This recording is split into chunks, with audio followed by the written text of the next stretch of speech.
இன்னைக்கு என்ன சமையல்னு கேளுங்க. இன்னைக்கு என்ன சமையல்? இன்னைக்காங்க வாங்க பார்க்கலாம். வாங்க அம்மா வீட்டில் என்ன சமையல்னு பார்க்கலாம். பாருங்க, சூடாக ஆவி பறக்க சாப்பாடு ரெடி ஆயிடுச்சு.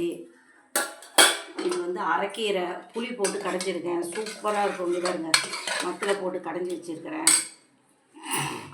ஆமாம், நல்லா மத்தில் தான் கடைவாங்கன்னு சொல்லுவீங்க. இருந்தாலும் நான் என்ன செஞ்சதை அதை கரெக்டாக சொல்கிறேன். பாருங்கள், தட்டைக்காய் போட்டு முட்டையும் போட்டு பொரியல் பண்ணி வச்சுருக்கேன்.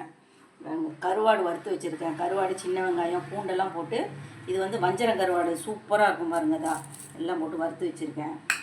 பசும்பால், தயிர், மோர் மாதிரி கடைஞ்சி எடுத்து வச்சுருக்கிறேன். இன்றைக்கி அம்மா வீட்டில் இந்த சமையல் தான். உங்கள் வீட்டில் என்ன சமையலுங்கிறத கமெண்ட் பாக்ஸில் சொல்லுங்கள். இன்றைக்கி பிறந்தநாள் திருநாள் உள்ளவங்களுக்கு வாழ்த்து தெரிவிச்சிருக்கேன். வினோ, லட்சுமி மேடம், அனுராதா எல்லோரும் எங்கள் சமையலை பார்த்துட்டு கமெண்ட் போட்டிருக்கீங்க. எனக்கு மனசுக்கு ரொம்ப சந்தோஷமாக இருக்குது. ஓகே, பாய்.